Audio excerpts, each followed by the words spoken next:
loss weekend for the New York baseball teams here this past weekend, this Father's Day weekend. I hope everybody had a good Father's Day.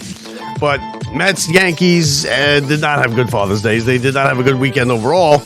Yankees swept out of Fenway by the Red Sox, and the Mets swept out of Citi Field by the Tampa Bay Rays. And I'm not going to sit here and tell you it's time to panic, because 2 days ago I told you, don't panic. It's not time to panic. These things happen. You're going to go through weekends and weeks like this.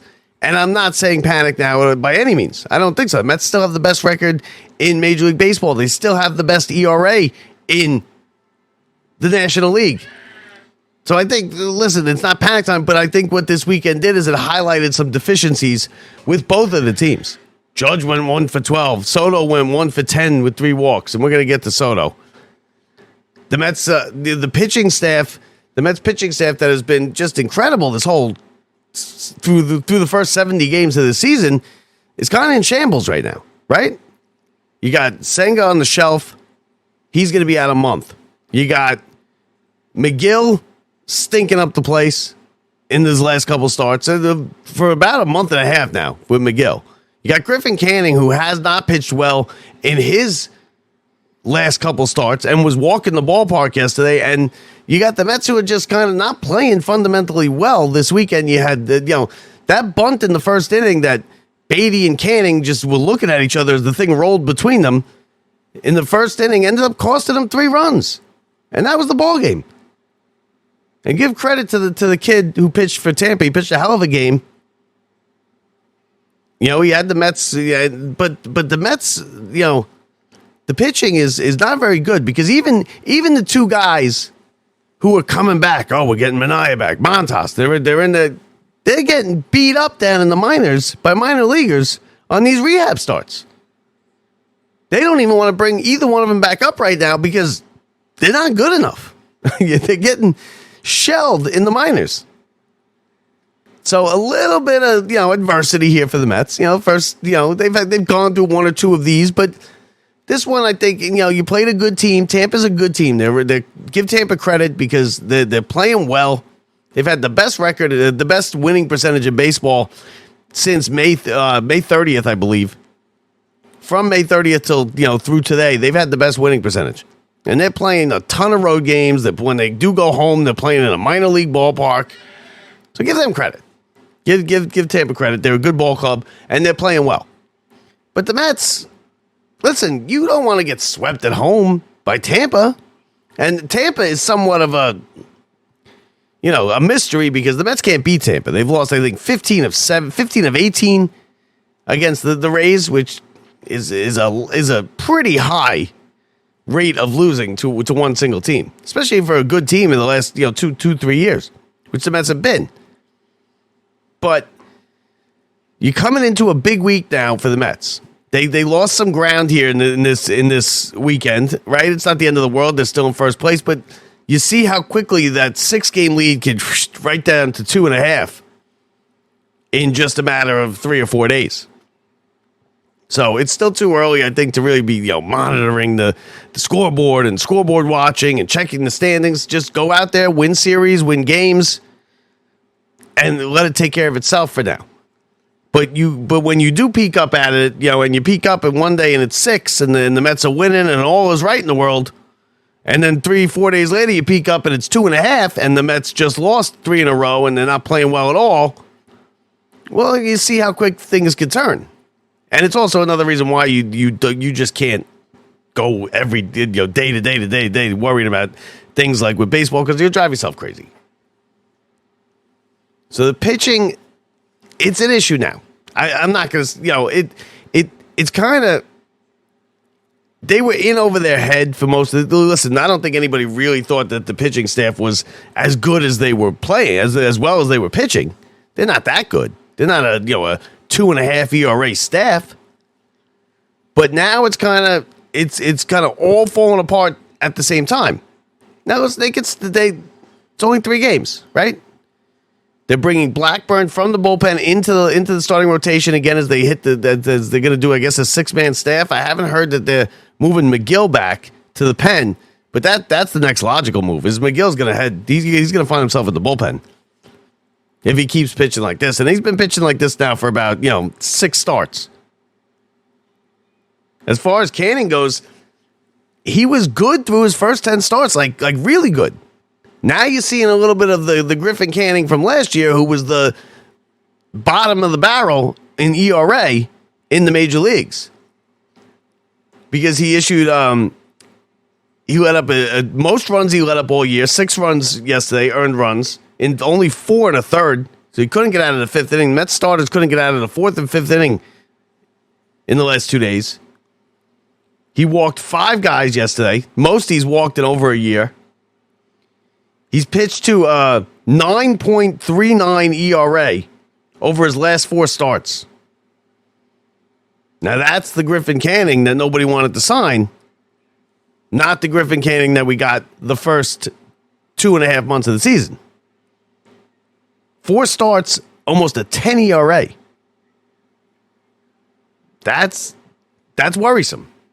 Especially from a guy whose history is more bad than good. So you want to keep an eye on that. Before the 4 starts where he posted almost a 10 ERA, his ERA was 1.71. 4 earned runs in the previous 210 innings pitched. And now he's got a 10 ERA.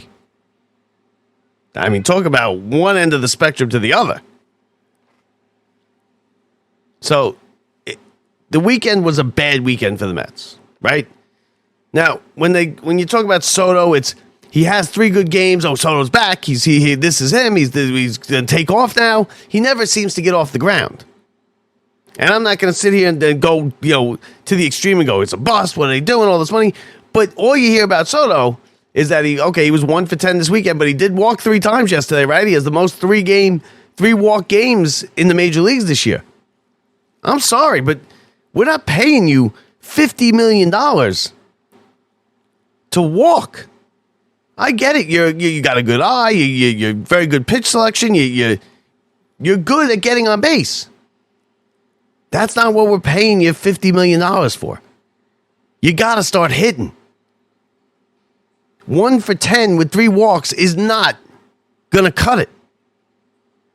Because after he had another week of he looked like he was coming out of it, and then he just didn't. This is another backstep this weekend. Because he came up in big spots, too. And Alonso came up in big spots. The Mets hit about 2 miles worth of infield pop-ups and foul-outs this weekend. You had Alonso and Lindor striking out all over the place in big spots with runners in scoring position. That 3rd inning yesterday was the game. That was the Mets' chance to come back, get back in the game. They loaded the bases. You got Nimmo. You got Alonso coming up, and they both strike out. They were innings where they had Nimmo, or where they had Alonso and Soto and Nimmo and the heart of the order up, and they couldn't get the ball out of the infield. There were 2 players who were a couple, actually more than 2, who are now starting to hit as the rest of the lineup seems to cool off. You got Nimmo, who is really starting to come, get back to the Nimmo that we know. You got McNeil, who's coming out of basically a 2-year slump here in the last 3 weeks. Nimmo's had a good month here. So that's good to see. Beatty has been hitting the ball well. Vientos, it looks like, is going to be back at the end of this week, as he's going to be scheduled. I think he's going to make a rehab start, get a couple at bats in down in the minors today or tomorrow, one of these days. But he's scheduled to be back within the week. Now, what are you going to do when he comes back, right? Because now you just got a logjam at third base and on the left side of the infield. You got Beatty, you got Acuna, you got Vientos, you got Mauricio. You have too many third basemen. And I think the Mets, what they're going to end up doing here at the trade deadline is they're going to trade one of those guys that I just named probably for a starting pitcher. Because with the names on this staff, they were pitching over their head. Now, I'm not saying it's going to just crash and burn like it did this weekend, but this is a big 10 games the Mets got coming up. 3 in Atlanta, 3 in Philadelphia, and then the home 4 against Atlanta. It's Atlanta's last gasp here. I know it's not even the end of June yet, but Atlanta falling out of it.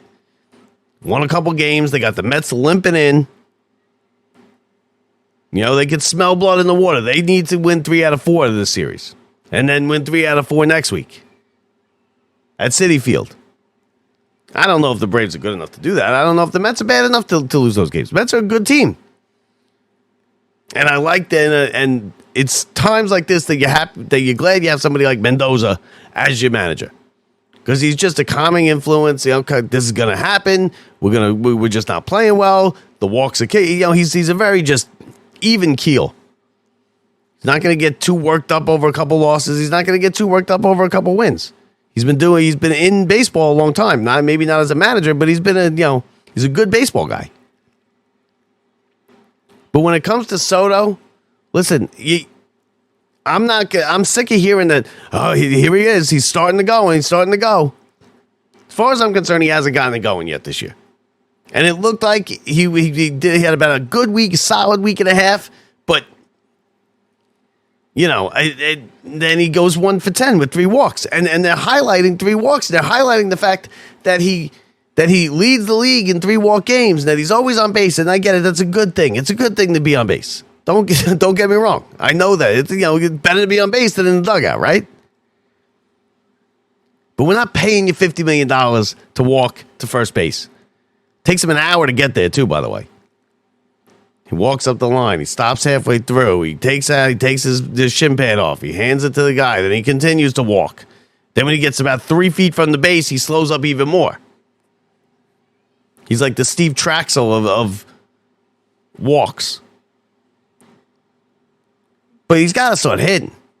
And he misplayed that ball out in right field on Saturday, which would turn out to be a pretty big play because that Saturday game was the game the Mets could have won. They left 1 million men on base. They loaded the bases a couple times. They had miscues in the field. Soto dropped that ball after the Mets came back, and Stanek is now all of a sudden just a walking home run. He comes in and they just hit the ball out of the park. They got the 3 extra runs in the ninth. Yes, unnecessary, just piling it on. But to make it 9-0 yesterday, 9-0, the Mets lost 9-0. They were outscored in this series 24-9, I believe. 24-7. Not a good, a lost weekend. And it might turn out to be nothing, not a big deal. Good teams will get swept in a 3-game series, in a season. It's going to happen to everybody. But like I said, there's just some things that are kind of, glaring a little bit, little kinks in the armor.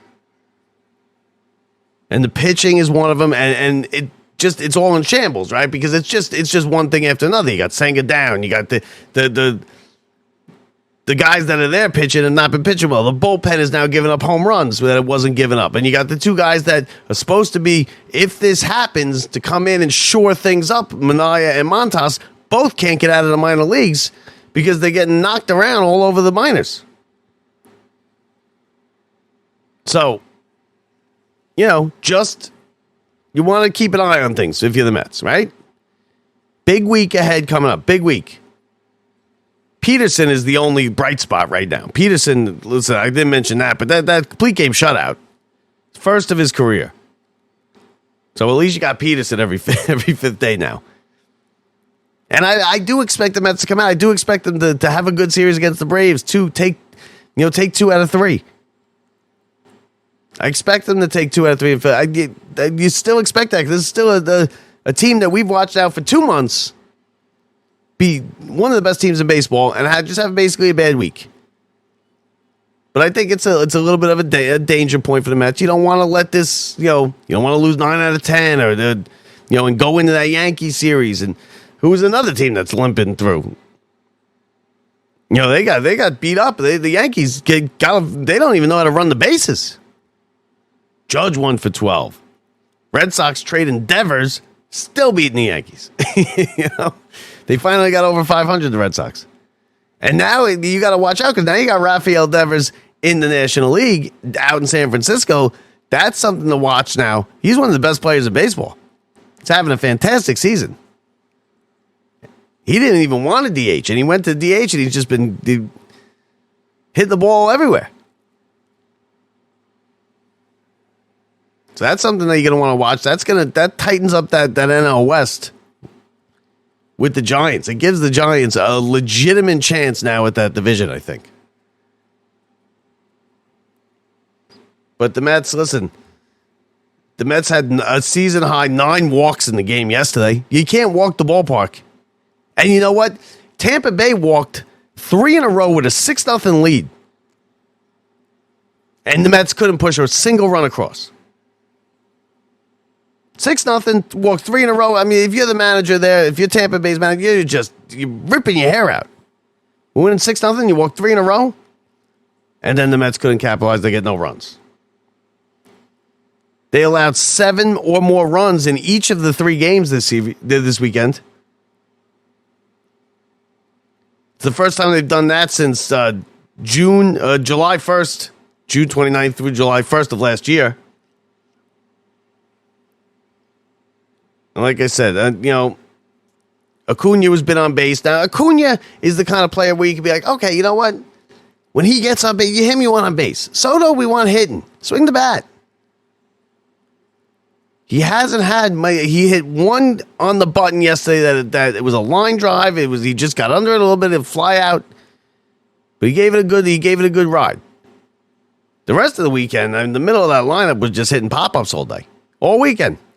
Every time the Mets were in a big spot, it was either a strikeout or a pop-up. So we'll see. We'll see if it carries over, or if the Mets are good teams, we'll have a weekend like this, and then they'll go out and they'll win 5 of 7. They'll sweep the Braves. They'll win 2 out of 3 against the Phillies. Let's see what this Mets team's made of. But I think you want to keep an eye on it. Like I said, still the best record in the National League. Still first place. Still 2.5 games up. Still in good shape and had 2.5 months of excellent baseball. But it's not a panic time by any means. But this weekend was a little concerning. And that's what I think about the Mets and what they did this weekend and what they didn't do, because they didn't really show up this weekend is what happened. But, Brett Beatty, some injury news. Like we said, Vientos is going to do a rehab down in the minors this week. He should be back, I think, at the end of the Braves series, end of the week, maybe. Manaea threw 2 1/3, 5 hits, 4 runs, 2 walks, 2 strikeouts. Gave up a home run and hit a batter. That's not what you want in a rehab start in the minors from a guy who you just signed, who's supposed to be the ace of the staff. In Brooklyn, A-ball. 2 1/3, 5 hits, 4 runs, 2 walks, 2 strikeouts, gave up a home run and a hit a batter. You're not bringing that up to the minors win. So you're not bringing anybody up to the majors that's doing that in Brooklyn in A-ball. So, Mets, day off today, regroup, back to work tomorrow in Atlanta, where, who knows, right? Who knows what's going to happen in Atlanta? Because I'm still in a who knows state with the Mets and the Braves, because I've seen it too many times. I've seen the Braves just pound the Mets into the ground for 25 years. It's going to take a little more than 1 or 2 series for me to get over that, and then to say, okay, we're going to Atlanta, we're better than Atlanta. Still creeps in the back of your head that Atlanta is going to make a run here. But, like I said, it's still far back. They had a disaster start to the season. The Phillies right now are the team you got to worry about. The Nationals are right there too. But Atlanta has jumped over the Nationals in the division. So, we'll see. Back to work tomorrow for the Mets. And go out there and get some wins, right?